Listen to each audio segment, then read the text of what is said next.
Hi, you're on the Bible Forum. I'm Warren Sprouse. If you've been watching television this week, talking to people, maybe even checking your email, looking at the internet, you know about what I'm going to talk about. You know this story. I call it a fairy tale world. But it revolves around Chuck Todd and his Meet the Press. Remember last week? He reported on a letter that he found in the Lexington Herald Leader, a letter entitled A Fairy Tale World. The letter read, and he quoted it, "The question of the decade is, why do people support President Donald Trump? We all know why white supremacists do. That's obvious. But why do good people support Trump? Well, it's because people have been trained from childhood to believe in fairy tales. From childhood, they were told stories that were fascinating but simply not true. This set their minds up to accept things that make them feel good. Later in life, some people mature, study facts and cause and effect, and start thinking more logically, even if the results are undesirable.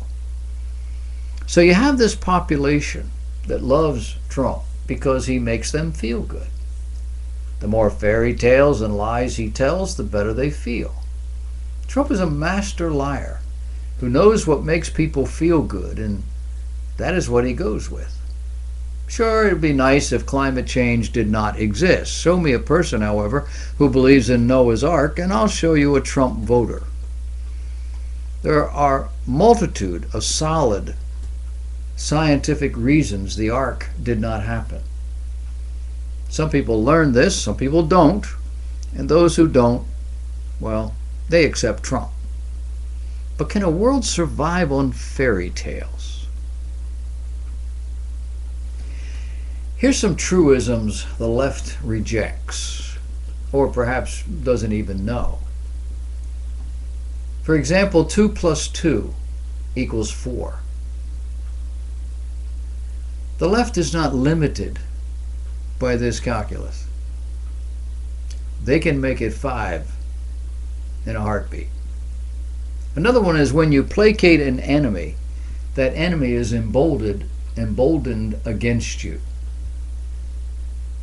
They reject that. They don't believe that, or they don't know that. Greater taxes, for example, mean less production, less spending, less expansion.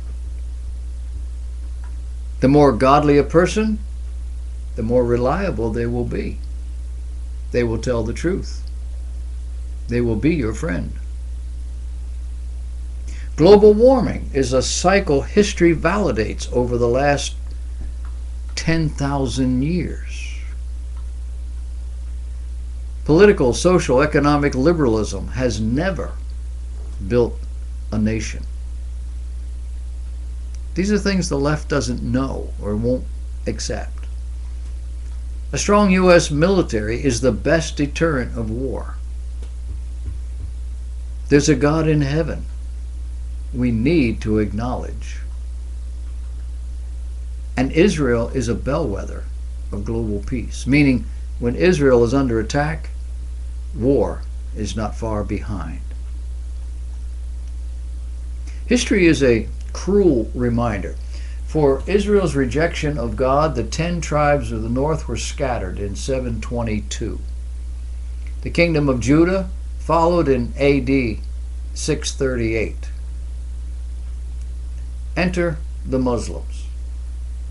Except for a short period during the Crusades, Israel continued under Arab rule for over 1,300 years. For example, together the Roman Catholic bull Dom de Versus, the Romanus Pontifex, and the Inter Caetera came to serve as the basis and justification for the doctrine of discovery. Can you think Columbus? But it was also responsible for the global slave trade in the 15th and 16th centuries and the age of imperialism. Think Spain and Portugal. These enabled Roman Catholic nations to rule over Jerusalem for more than 700 years, from about the mid-700s AD to 1500 AD. This was also a doctrine enforced by the Inquisition, 300 plus years of it, and also that enslaved people of color for over 500 years in America. And these were the doctrines that drove the Holy Roman Empire for almost 900 years in Europe and in the Middle East. Explorers, Catholic explorers, brought it to the Americas. The establishment of the United States of America did away with them over time. It took 90 years to legally remove slavery from the southern states, but it was built into our founding documents. It took another 100 years to fully enforce those laws. All along, it was the Roman Catholic Church, followed by the Democrat Party, largely in the South, that kept slavery alive with their separate but equal doctrines. And today, the Democrat Party is running a dozen or so candidates for president with no biblical Christians among them. Not that the Republicans are doing any better. That's not the point. The point is we have the proverbial pot calling the kettle black. President Trump is an entrepreneur. He's not a manager. He's not limited by absolute truth. He's not even limited by failure. He tries things. He floats ideas. He measures the possibilities for success in the feedback, then chooses the one most likely to achieve the goal. That he is successful more times than not is his measure of success. May not be yours, but that's his. Does President Trump make you feel better? Are you enamored by fairy tales? Or are you finally seeing a president that actually gets things done? A president whose policies put more money in your pocket. A president who is addressing the issues you have wanted addressed for decades.